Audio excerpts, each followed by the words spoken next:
Dengan adanya kita wirid zikir di malam hari ini, malam Jumat dengan membuka kajian, maka kita menambah pengetahuan. Oh, ternyata yang sering saya lakukan zikir, berdoa, tasbih dan sebagainya, ternyata ada hadisnya. Ternyata ada penjelasannya. Di mana tuh? Di antaranya itu ada di dalam kitab Kasifatus Saja.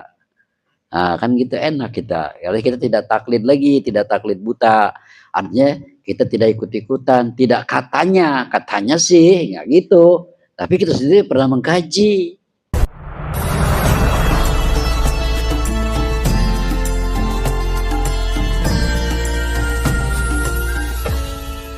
Wasuilah dan pernah ditanya. Siapa yang tanya? An-Nabi sallallahu alaihi wasallam, Kanjeng Nabi Muhammad sallallahu alaihi wasallam. Beliau Nabi pernah ditanya. Yang nanya siapa? Pasti sahabat, gitu kan. Masa zaman beliau, zaman Nabi. Kata sahabat nih bertanya kepada Nabi, pertanyaannya begini. Ayyud du'ai asma'u. Doa mana yang lebih didengar oleh Allah Subhanahu wa taala? Mana doa yang lebih didengar? Ai aqrabu ilal ijabah, yaitu tegasnya doa yang paling dekat, yang paling cepat diterima. Qala, Nabi menjawab. Apa kata Nabi? Yang pertama, jaufal laili, di pertengahan malam. Doa yang paling dekat untuk diijabah, dijawab, dikabul adalah ketika orang membaca doa itu pada pertengahan malam. Pertengahan malam itu jam berapa? Ya jam 1. Jam 2:30, jam 1, jam 2 itu tengah malam. Setengah 2 tengah malam tuh. Jam 3 ke bawah udah pagi. Menjelang pagi. Awal malam kapan sih awal malam? Awal malam itu Isya. Isya itu awalul zulam, awal gelap, ai awalul lail, yaitu malam, ya, awal malam. Kapan awal malam? Isya. Pertengahan malam kapan? Ya jam 12-an. Setengah 1, jam 1. Itu tengah malam tuh. Iya, tengah malam itu. Nah, kemudian akhir malam kapan? Akhir malam itu ketika akan menjelang fajar kazib. Itu awal pagi. Ketika sudah pagi, dinamakan subuh, sobah, pagi. Itu ketika ada fajar sodik. Nah, jadi begitu ya. Fajar sodik terus berlalu, itulah pagi, proses pagi. Ketika matahari sudah terbit, itu disebut syuruk.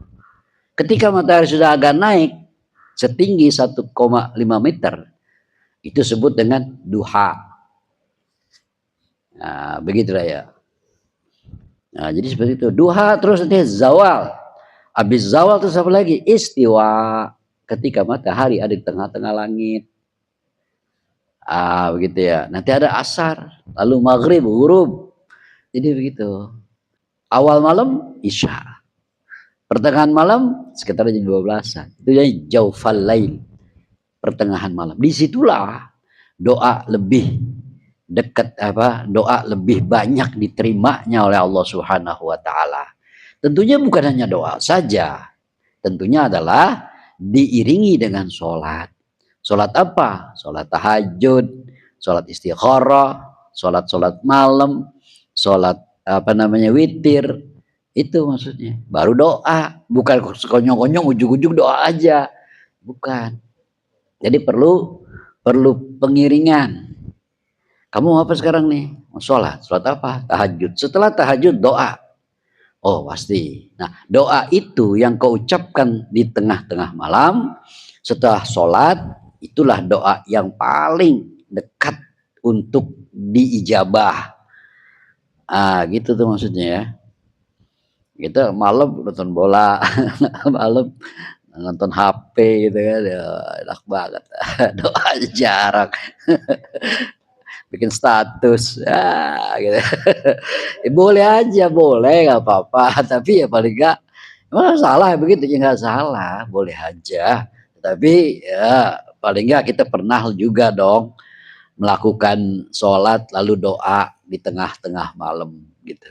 Satu doa yang paling cepat diterima dan didengar oleh Allah Subhanahu wa taala adalah ketika seseorang berdoa di tengah malam. Satu itu. Tengah malam susah ya Nabi. Malas banget, nggak enak. Aduh, gimana ya? Tidur kadang nyenyak. Terus, yang kedua dah yang kedua. Yang kedua, waduburos sholati al-maktubati. Yang kedua adalah doa yang paling dekat untuk diterima oleh Allah dan paling didengar oleh Allah adalah doa yang dibaca oleh seseorang duburos sholati, setelah melakukan sholat. Sholat apa? Al-maktubati, sholat maktubah, sholat wajib.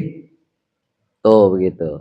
Di sini ada sebuah pesan, kalau engkau ingin doa di waktu tengah malam, maka lakukanlah doa itu setelah sholat sunnah, baik witir, istikharah, atau sholat nafal mutlak, atau sholat tahajud. Kalau ingin melakukan doa pada bukan tengah malam, maka berdoalah setelah selesai sholat fardu, sholat maktubah. Jadi ada dua posisi, ada dua status, di mana keduanya ini adalah doa-doa yang Allah dengar, doa-doa yang paling dekat untuk diijabah, dijawab, dikabul. Sekali lagi, ini adalah hal-hal yang biasa kita lakukan, yang biasa kita ucapkan. Tapi kadang kita belum menemukan ibarahnya, belum menemukan hadisnya. Nah, dengan adanya kita wirid zikir di malam hari ini, malam Jumat, dengan membuka kajian, maka kita menambah pengetahuan. Oh, ternyata yang sering saya lakukan, zikir, berdoa, tasbih dan sebagainya, ternyata ada hadisnya. Ternyata ada penjelasannya. Di mana tuh? Di antaranya itu ada di dalam kitab Kasifatus Saja. Nah, kan gitu enak kita. Kalau kita tidak taklid lagi, tidak taklid buta.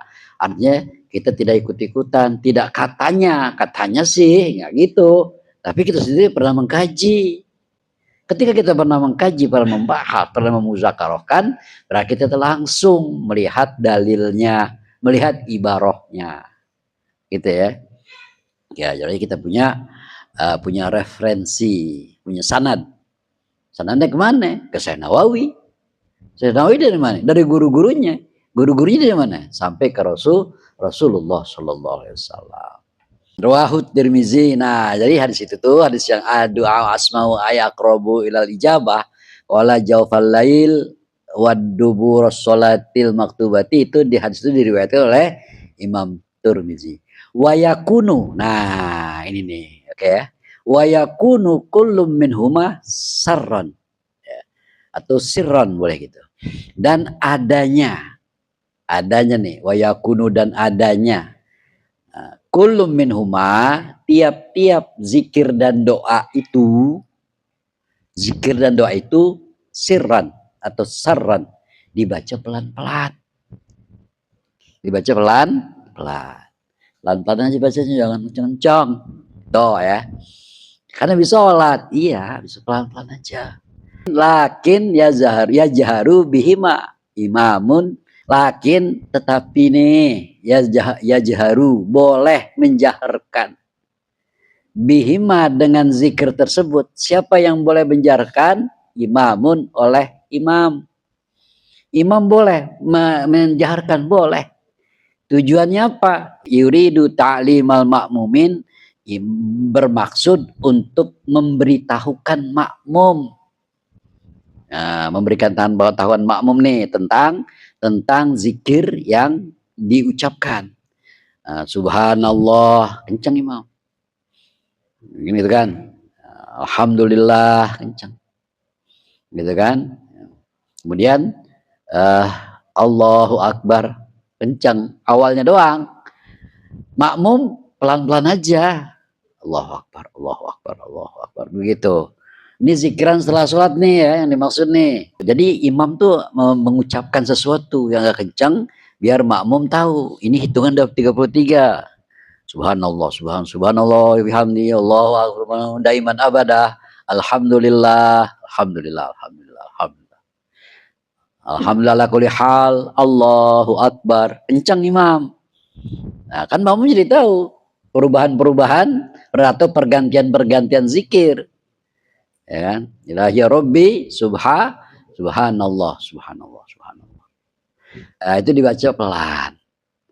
Ya, kecuali zikiran-zikiran yang bersifat khususiyah.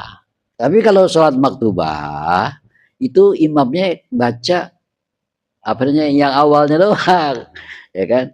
La ya Rabbi subhanallah, subhanallah, subhanallah yudaiman abada alhamdulillah, alhamdulillah. Pelan. Alhamdulillah ala kulli halin, Allahu akbar, Allahu akbar. Pelan begitu maksudnya. Bacanya pelan-pelan. Imam boleh kencang kalau memang memberikan tanda doang bahwa subhanallah telah selesai, ganti dengan hamdalah. Subhanallah daiman abada alhamdulillah. Berarti subhanallah selesai. Ganti ya alhamdulillah. Imam kencang. Alhamdulillah, alhamdulillah. Pelan itu. Alhamdulillah, alhamdulillah ala kulli halin, Allahu akbar. Imam kencang. Allahu akbar, Allahu akbar. Kita semua selesai pelan lagi, gitu ya. Ya jangan baca keras ya, jangan. Fa in ta'allamu asarra. Fa in ta'allamu, maka jika makmum udah ngerti, udah tahu tentang perubahan bacaan zikir itu, asarra, maka imam kecilin lagi, sir lagi. Makmum udah tahu nih, ya udah. Tahu apaan? Tahu perubahan zikirnya. Paham deh maksudnya ya, kita selalu menyatakan ini kan, udah kita selalu mengamalkan ini gitu. Zikir di mana aja, di musola, di masjid, atau di apa ya, di kelompok kita. Kalau setelah sholat seperti itu ya. Jadi zikirnya jangan keras-keras, pelan aja, kecuali zikiran-zikiran, sekali lagi kecuali zikiran-zikiran yang khusus ya, seperti zikiran sholawat nariyah yang atau zikiran-zikiran khusus thariqah seseorang, thariqah dari suatu kaum yang membaca la ilaha illallah kencang, itu nggak apa-apa, memang di thariqahnya begitu, dan itu dibaca bukan setelah sholat gitu. La ilaha illallah, la ilaha illallah, la ilaha illallah, illallah, illallah kencang banget, illallah, illallah, illallah, Allah, Allah, Allah, Allah begitu. Hu hu hu hu hu, ada begitu. Jadi la ilaha illallah, pelan lu nih, la ilaha illallah, la ilaha illallah, la ilaha. Lama-lama kencang nih, la ilaha illallah, la ilaha, terus. Akhirnya la ilaha illallah, kencang, lebih kencang lagi. Akhirnya illallah, illallah, illallah, illallah. Lalu terakhir Allah, Allah, Allah, Allah, Allah, Allah, Allah. Terakhir hu gitu. Kita yang belum paham apa sih itu ya, bingung gitu kan. Ternyata thariqah begitu. Biarin aja dia punya thariqah sendiri, jangan dibilang apa-apa. Kita belum apa ya, belum, bukan wilayah kita lah gitu ya. Jangan apaan tuh zikir begitu, jangan gitu, biarin aja dia lagi berzikir, salahin. Tapi kalau zikirnya di musala umum jangan juga. Zikir begitu di masjid umum, masjid jami, bingung orangnya, berisik malam-malam, jam 2 malam. Ngapain tuh orang di masjid ya teriak-teriak gitu kan.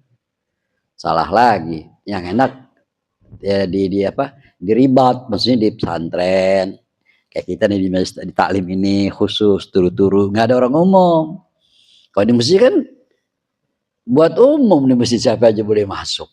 Kan begitu. Ntar ada orang yang sholat tahajud, ntar ada orang mau i'tikaf, ya. Ada orang mau sholat nafal mutlak, ada orang mau menjalankan nazar barangkali. Kita teriak-teriak situ kelompok 20 orang. Oh, repot gitu kan. Mengganggu jadinya gitu. Qala zalika Syekhul Islam. Berpendapat akan hal itu, diberikan arahan kita bahwa imam boleh kencang pada awal saja, makmum jangan baca kencang-kencang zikir dan zikirnya gitu ya. Kalau doanya imam mesti kencang, masih doanya mati, bisik-bisik ya gak bisa. Emang apa imam biar kencang? Biar makmum tahu kan, ta'allamu, biar makmum tahu. Astagfirullahaladzim min kulli wa atubu ilaih, membaca Allahumma Allahumma Allahumma kencang gitu kan. Nah, begitu biar makmum tahu. Nah, qala zalika, nyatakan akan hal itu Syekhul Islam fi Fathul Wahhab. Syekhul Islam di dalam kitab Fathul Wahhab.